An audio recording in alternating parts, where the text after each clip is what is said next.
Good morning again. Daniel again. We'll do something a little bit different. Usually, the kind of the pattern that I picked out for this thing that I do on a sort of weekly basis is to give you something about, you know, something that's going on in the activity, give you thoughts and opinions and all that stuff. And then I'll tell you like a silly story that happened during my experiences in the marching band and marching arts world. Today will be a little bit different. We'll switch it up a little bit. This is kind of I don't even know what to call this. The whole September 11th thing. It's been 16 years since that happened. Damn, that's a long time.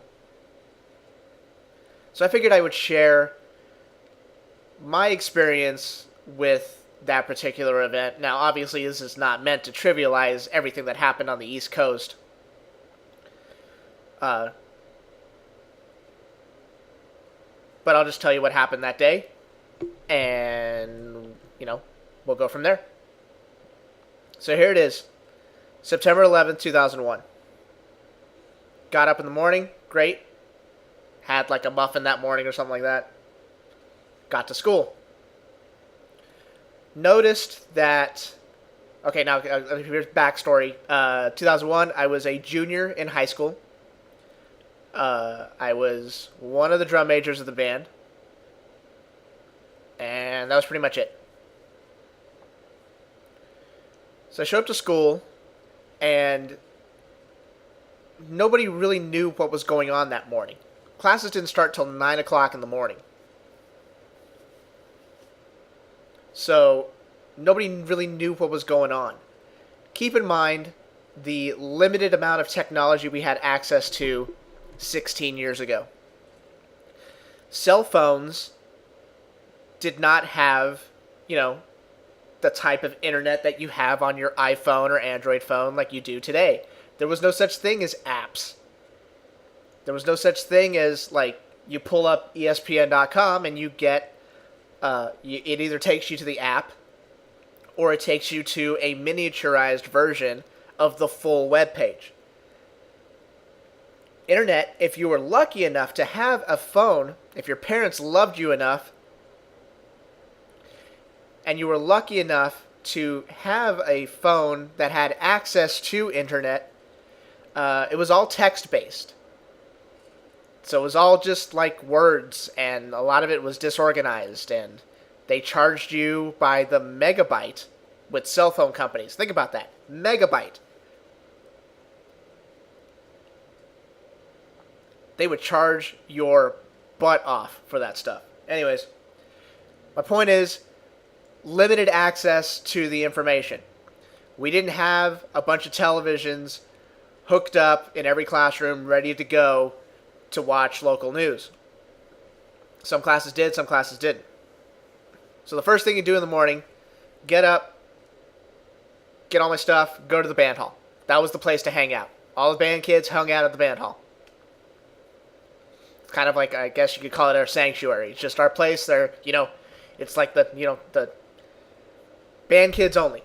So we go over there, and I kind of hear talking with friends and stuff like that, and we're kind of hearing rumors about what's going on in New York City. So just whispers of stuff. Keep in mind, there are very few people that have access to this information. I don't even remember where the directors were at this time. I don't remember seeing any of them that morning, to be honest. So we're kind of hearing, whisper, whisper, New York, whisper, whisper, World Trade Center, something like that. I didn't know what was going on. I don't even think I had a cell phone at the time. I didn't even have access to a cell phone at that time. Come on, Mom and Dad. I made good grades. Anyways. So that happens.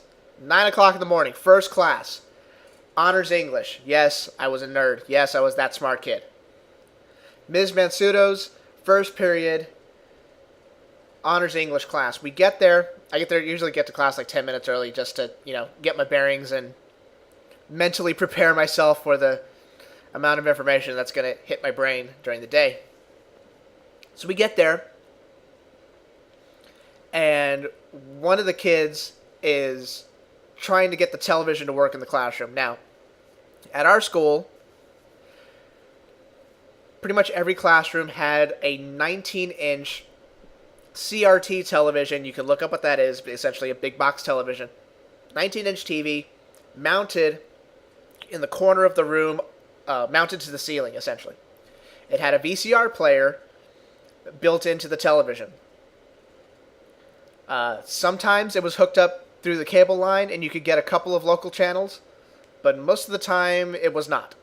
Most of the time there was not even a cable cord connecting to the wall.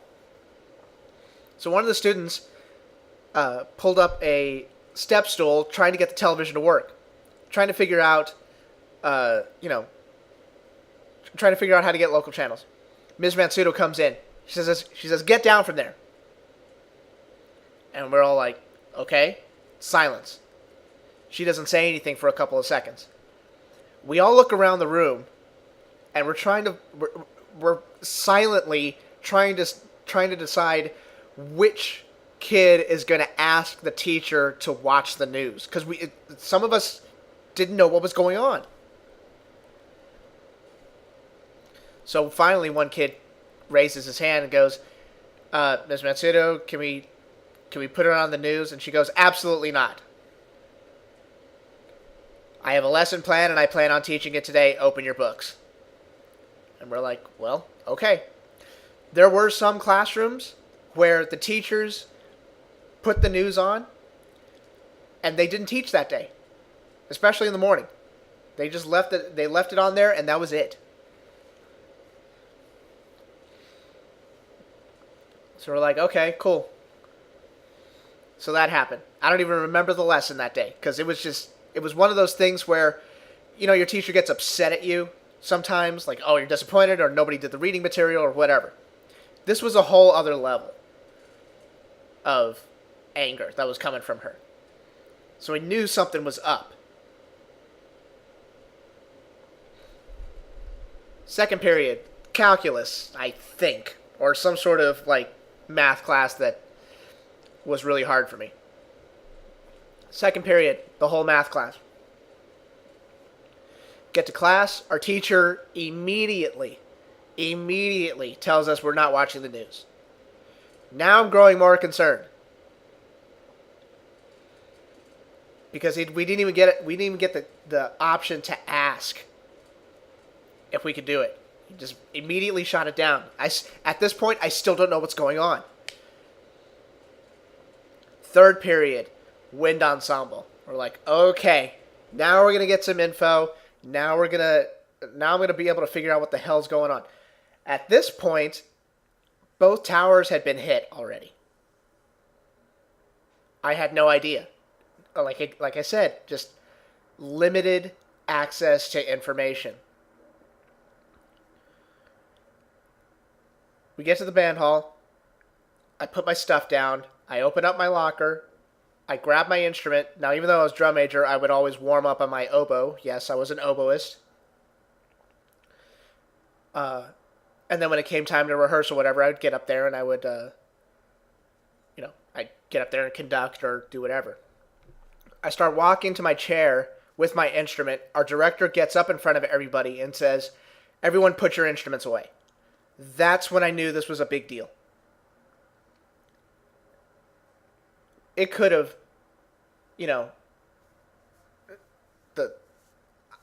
we always rehearsed, no matter what. And it's not like, it wasn't like that for my program. It was like that for every program, everywhere.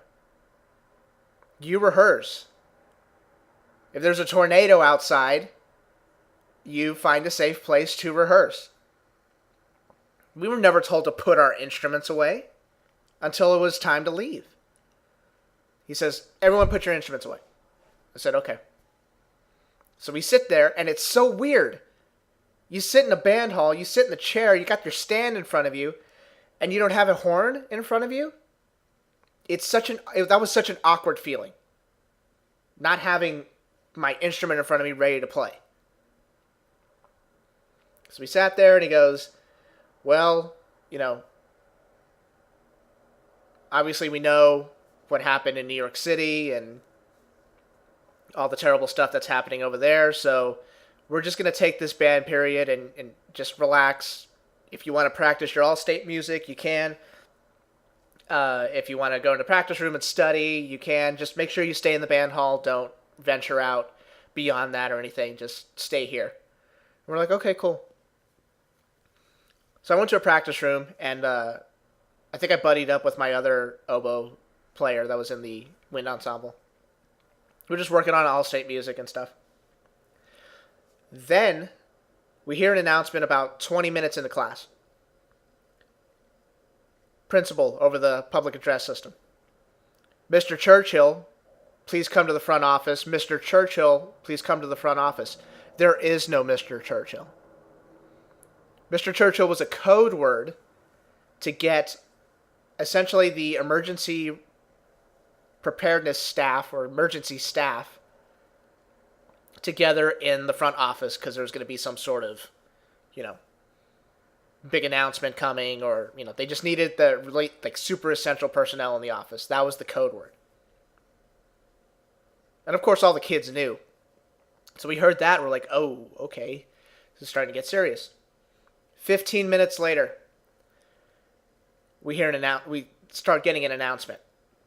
And we all opened our practice rooms and everything. Because we didn't have the PA system inside the practice room. He goes, attention all students, this is your principal, Joe Reasons. Due to the tragic events that have happened in New York City and the Eastern Coast, the Northeast Independent School District has canceled all extracurricular activities for today. Once again, all extracurricular activities are canceled per district mandate. And we looked at each other and nobody really applauded. At that point, I had asked someone, like, hey, what the heck's going on? They're like, oh, well, some idiot flew a plane into some buildings over there in New York City. Usually when you say, oh, guess what, kids, practice is canceled,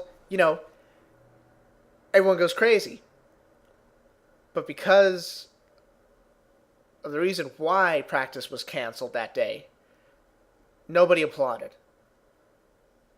We're like, this is bigger than anything we could possibly imagine. We are 3,000 miles away from where all that stuff happened. And it's affecting us. I mean, and at that time, there were all sorts of crazy rumors going around. Like, oh, they took a plane and now they're heading to Los Angeles. And they're taking a plane and they're going to head to Texas. And it was nuts. Fourth period, I don't even remember what I had fourth period. I think I had an aid period.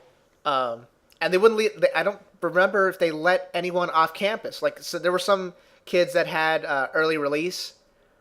Fourth period, or they would have an aid period, and if their teachers were cool with it, they'd write them a pass to leave school early, and they would take off. District police wouldn't let anybody off unless you had unless you were with the work study program. Some kids would go, they'd be allowed to leave last period and go to their job or whatever, and they'd have a special pass that they would use. Other than that, you didn't get to go. You didn't get to go anywhere. So I remember just hanging out in the band hall, okay, well, I guess I'll study or something. 4 o'clock rolls around. End of school. I have never, ever seen so many people on campus than that afternoon of September 11th. Because think about it. 4 o'clock, you're done. Most extracurricular activities like football and basketball and stuff like that, you had your period, you had your class period for that particular athletics on the last period. You'd have it at the end of the day.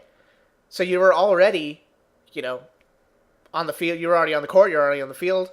So you just continue your practice. But because practice was canceled for everybody, not just band and not just football, basketball, debate team and one act play and all that stuff, it was all canceled. So you've got a bunch of kids that that are never around or at 4 o'clock in the afternoon. They're always out on the practice field doing something. Now everybody's outside and nobody knows what to do. Because you usually don't. If you're an extracurricular activity, you're usually on campus until 6:30, 7 o'clock at night, depending on the day. There were so many people just everywhere, and nobody. It's like we're supposed to be at practice. I remember a freshman coming up to me in the band. I was outside. I was waiting for a couple of friends because we were deciding on what to do. We didn't know if we were going to go to somebody's house or we were going to go eat or something. I remember a freshman came up to me and he goes, Daniel, where are we supposed to go? And I just looked around and there's people everywhere. I was like, well, I said, practice is canceled, so I guess go home? He goes, oh, okay. That day, I got a couple of friends together, and we went over to my friend's house, and we went and played Halo. We played video games, just to kind of process what had happened. I'll go ahead and tell you this last part.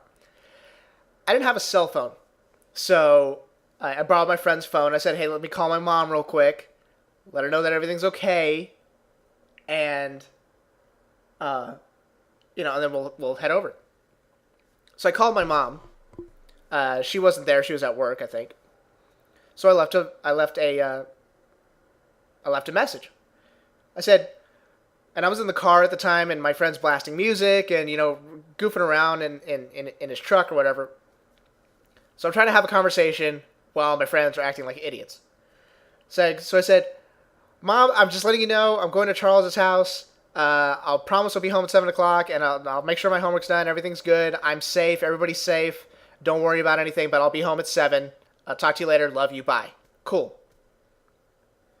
Go to my friend's house, play video games for a little bit. Get a ride back to my house. I walk in the door. Dad's not home yet. Mom's sitting on the couch, and she's watching the news, obviously. I walk in. Hey, Mom, how are you? She gets up, and I've never seen her this angry in my life. Ever. She gets up. She comes up to me, and I think she's going to give me a hug or something like that. No, she grabs my wrist. I mean, grabs my wrist. Like the Vulcan death grip. There's the jaws of life could not have pried her hand away from my wrist. She drags me over to her room where the messaging box was. She says, what the hell is wrong with you? Or asks, what the hell is wrong with you? I said, what's going on? I left a message. And she goes, yeah, you did. She hits play on the answering machine. This was the message that I left my mother on September 11th, 2001. Here's an exact quote. Mom, And apparently, I accidentally hit the end call button on the phone. So she got 2 words of me screaming into the phone. And that was it. She grabbed my wrist again and she said, don't you ever, ever leave a message like that ever again. And I don't think I've apologized so much in such a short span of time. I had to tell her, I said I had no idea. I left you a really long, detailed message and all this stuff. And then I'm trying to explain, and she just gave me the biggest hug ever. Because she was scared. Nobody knew what was going on. And I lived in San Antonio, which has a massive, massive military population. Nobody knew what was going on. But yeah, I accidentally left a terrifying voicemail for my mother on a day that probably didn't warrant that message. And it was totally by accident.